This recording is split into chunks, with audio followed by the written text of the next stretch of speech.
Yes, I know that 1 and 1 are 2. Ain't no problem that I can't see through, as long as it's just me and you, my crazy little bees.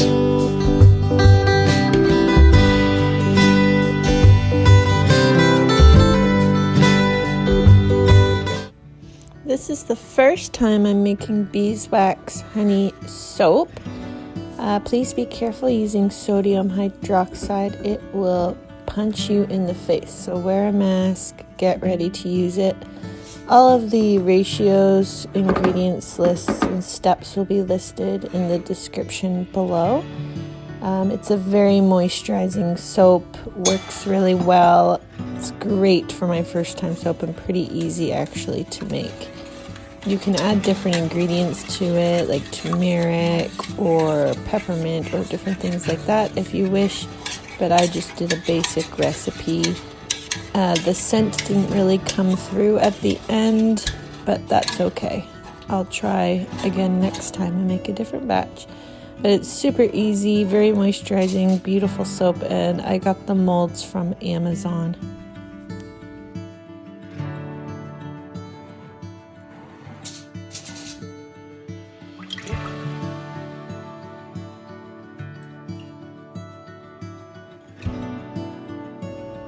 I used a variety of oils in this soap. I used olive oil, castor oil, coconut oil, almond oil. So a very nice variety of oils that left my skin feeling so nice after I tested out the soap.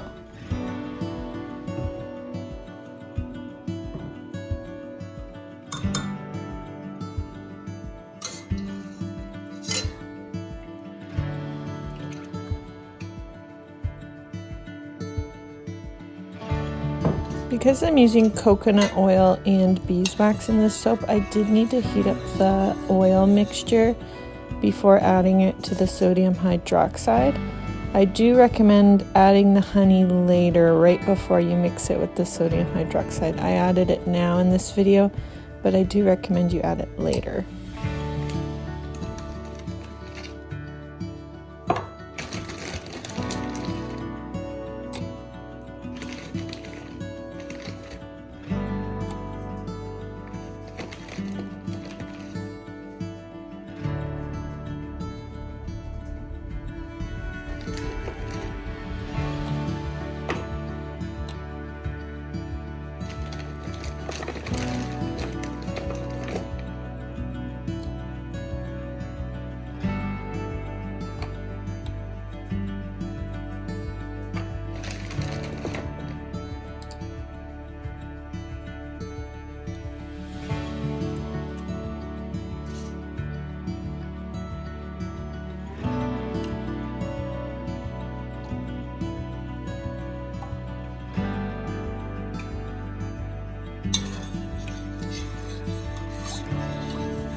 These cute molds I got off of Amazon, and it came in a pack of 2. And then I'm also using my old wax molds as well to give those a try.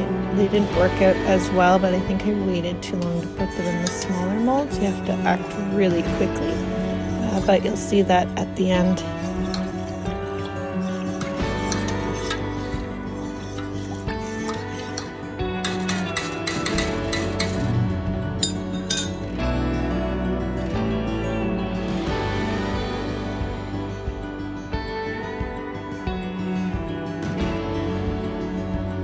If you're adding fragrance oil, you need to add a lot. I do not add enough to my soap. I would recommend essential oils. I feel it would add more fragrance than just a fragrance oil, in my opinion, and it's more natural.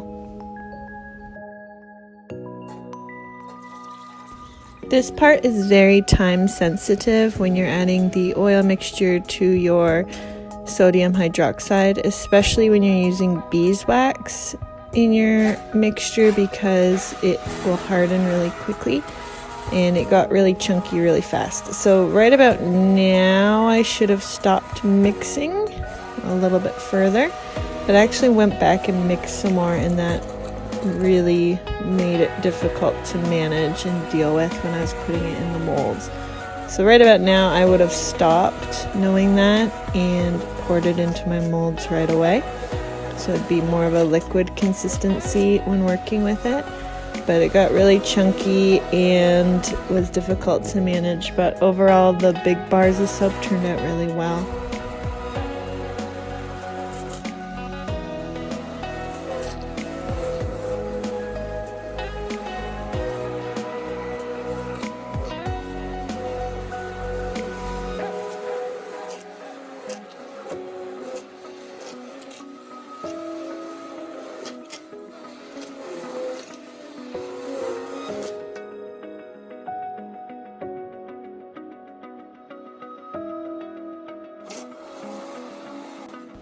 So I shouldn't have gone back this time and kept going. I should have stopped a long time ago.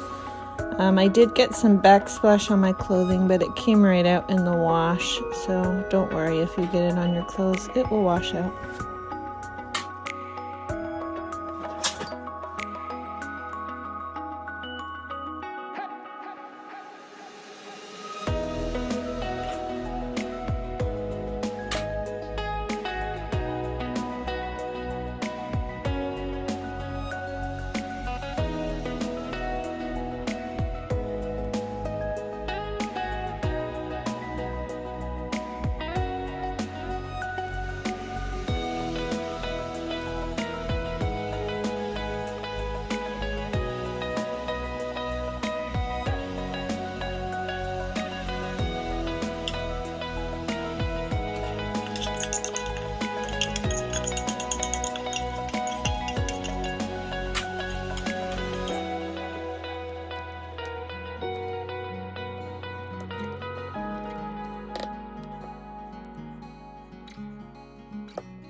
Now, being a first-time soap maker, in the instructions that I found, it says to put your soap molds in the freezer to prevent it from soap overflow. I don't know what that is or what that looks like, but I didn't want that to happen.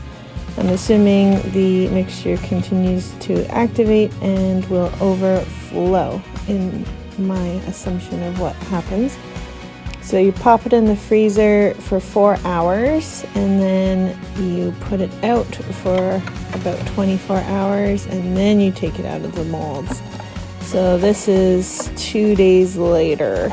So I had it out of the molds, and I'm in a closet right now because of the cats who get into everything. So I just hid it in a closet. So I'm spreading them out. They're supposed to air out of the molds for 2 weeks before use.